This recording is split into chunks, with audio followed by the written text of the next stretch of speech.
됩니다. 그렇기 때문에 대놓고 지적을 하기보다 아이가 스스로 느낄 수 있게 그런 환경을 만들어주시는 그 대화를 통해서 행동을 해주시는 게 좋고, 빨간 줄로 왜 쭉쭉 긋고 왜 체크하고 쫙 긋고 이런 식의 펑크츄에이션 지도는 아직은 필요가 없으리라고 생각을 합니다. 근데 지금 어머니의 또 공부에 대해서 잠깐 얘기를 나누고 있는데, 솔직히 이제 어느 정도 레벨이 되면은 어머니가 한계를 느끼실 거거든요. 여기서부터 이제 내가 손을 놔야 되는구나 하는 그 한계를 느끼실 건데, 이제 그 시점에서 이제 어머니가 아이들을 이제 학원에 이제 보낸다고 보거든요. 예. 그 문제는 또 어떻게 해결을 해야 되나요? 그게 엄마표의 한계라고 할 수 있죠. 전에 유아에서 초등으로 넘어가시는 분하고요. 지금 같은 경우는 이게 초등에서 이제 높은 단계로 가시는 분, 이 두 분들이 학원을 가지고 제일 고민하시는 단계입니다. 근데 엄마가 이제 더 이상 못할 것 같아요. 그죠? 그런데 사실은 이미 잘하고 계시고, 이미 그 안에서 해답을 찾아가고 계시고 있다고 저는 그렇게 생각을 하거든요. 왜냐하면은, 읽기 지도와 쓰기 지도, 그리고 특히나 말하기 지도 때문에 어머님들이 학원을 많이 의존을 하시는데, 말하기 지도 같은 경우는 아까 제가 말씀드린 대로 사실은 이렇게 대화 상대가 부족하기 때문에 말하기가 부족한 겁니다. 그런 경우는 요즘은 뭐 인터넷에서 화상 영어라든지 전화 영어라든지 혹은 또 인터넷에 음성으로 채팅을 할 수 있는, 전 세계 사람들과 음성으로 채팅할 수 있는 그런 프로그램도 있습니다. 그래서 찾아보면은 방법은 많아요. 그런 식으로 아이들에게 말하기를 독려할 수 있고요. 또 쓰기나 읽기도, 특히 읽기 지도 같은 경우는 영어를 잘해야 된다고 생각하시는데요. 국어교육과 나오셨잖아요. 국어 지도하고 사실은 똑같습니다. 그래서 그 서점에서 보면은 우리말로 되어 있는 읽기 지도, 혹은 독서 지도 책이 굉장히 많이 나와 있는데, 그 중에 우리 아이한테 이렇게 영어로 접목할 수 있는 책들을 찾아서 어머니 그 방법을 그대로 활용하셔도 충분히 가능하시라고 생각합니다. 사실 엄마표 교육의 한계를 딛고 넘어선 분들이 저희 프로그램도 많이 나오셨어요. 그렇죠. 그게 결코 불가능한 일은 아니지만 한 가지 걱정은 좀 친구들과 어떤 그룹을 해가지고 서로의 생각을 교환할 수 있는 그런 장들이 학원에 가야 좀 아이들을 만날 수 있는 그런 환경일 수도 있거든요. 네, 맞습니다. 그런 면에서 보면 과연 이렇게 아이들을 집에서만 가르치는 것도 좋은 방법인지 그건 좀 생각을 해봤으면 좋겠어요.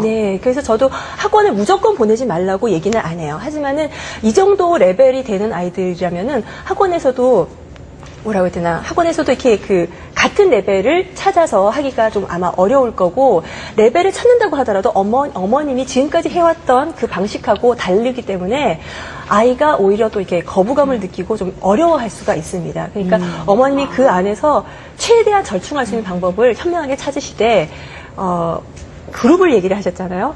또래 그룹과 할 수 있는 그 방법을 찾으시는 게 좋은데, 그게 꼭 학원일 필요는 없습니다. 예를 들어서 온라인에도 친구가 많고요. 온라인에서 만나서 오프라인 모임으로 이루어질 수도 있고요. 혹은 또 요즘은 엄마들이 어느 정도 레벨이 된 아이들끼리 또 품앗이 모임을 하기도 하는데, 그런 모임을 한번 기웃기웃 하시는 것도 또 방법이 될 수 있습니다. 듣고 보니까 어떠세요? 이제 내가 계속해서 아이들을 좀 키워보겠다는 마음이 드세요? 아니면 참 힘겹구나 이런 마음이세요? 좀 이제 많이 이렇게 고민됐던 그런 부분들이 정리가 조금씩 되는 것 같고요. 되는 단계일 것 같고요. 저희 아이들은 지금 말하기도 조금 부족한 듯 싶고, 글쓰기 단계도 논리적인 글쓰기 단계가 아니라 그냥 자유롭게 쓰는 단계이기 때문에, 조금씩 이제 다져가는 그런 기간으로 넘어가기 위한 준비가 좀 필요한 것 같고요. 이제 제가 앞으로 뭘 해야 될지, 어떤 방향으로 좀 더 다듬어줘야 될지 방향이 서는 것 같아요. 감사합니다. 방향이 서는 것 같아요와 섰다는 또 다르죠. 약간 더 부족한 게 있으신 것 같은데. 고민 있으면 말씀해 주시죠. 나온 길에 저희가 영어 인증시험을 2번 봤는데 2번 다 고득점을 받아서 제가 이제 엄마표로 하고 있던 차에 그 결과에 대해서 감사를 했고요. 근데 이제 지금 단계에서 아직 영어를 학습으로 인식하지 않은 저희 아이들이 성인 과정의 인증시험으로 넘어가도 좋을지, 아니면 나이가 찰 때까지 충분히 기다려야 좋을지, 그게 좀 고민이네요. 고민에 대해서 답변을 해주세요. 오히려 그런 물론 시험을 보는 건 좋지만은 이게 너무 쉬워서 오히려 이렇게 재미를 못 느끼게 하는 것보다는 약간은 챌린징한 시험이 좋습니다. 그래서 아까 말씀하셨듯이 성인 시험을 얘기하셨는데 펠트도 왜 성인 뭐 급수에 따른 그 성인 시험이 있거든요. 지원이 기원이라면 한 번쯤은 그런 그 맛을 보게 해주시는 것도 좋고요. 또 어린이용 시험 중에서도 굉장히 어려운 시험이 있습니다. 우리 아들이 초등학교 때 보고 와서 다시는 안 칠래라고 했던 시험이 있는데, 그런 시험은 이렇게 절대평가가 아니라 상대평가로 이렇게 상을 주는 그런 시험이 있는데, 지원이 기원이라면 충분히 그것도 도전을 해볼 수 있습니다. 근데 한 가지 제가 꼭 말씀드리고 싶은 것은, 시험을 위해서 따로 공부를 하는 거는, 안 좋다. 의미가 없어요. 시험이란 것은 내 현재의 뭐라 해야 되나, 수준을 평가하기 위한 건데, 그 시험의 그 유형에 맞춰서 뭐 문제집 막 풀어보고 이런 게 아니라 정말로 평소 실력대로 그대로 가서 시험을 본다면은 도움이 될 것 같습니다.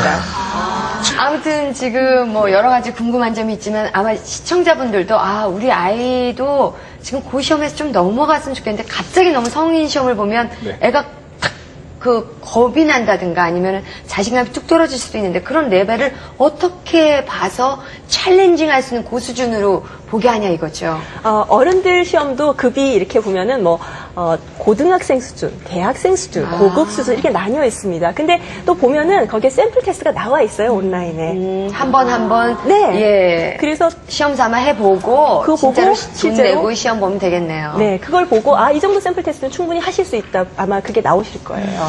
자, 이 방송 보고 계신 우리 시청자 여러분들 가운데서 도대체 영어가 뭐길래 초등학교 레벨부터 저렇게 복잡한 과정과 시험을 거쳐야 되냐라고 또 좌절하시는 분들도 분명히 계실 건데, 교수님, 힘내라고 좋은 한 말씀 부탁드리겠습니다. 우리 어머님하고 잘 키운 딸내미들 보면서 우리 학부모님들 정말 덜컥 우리 애들은 어쩌나 이런 생각이 들지 않았을까 싶습니다. 네.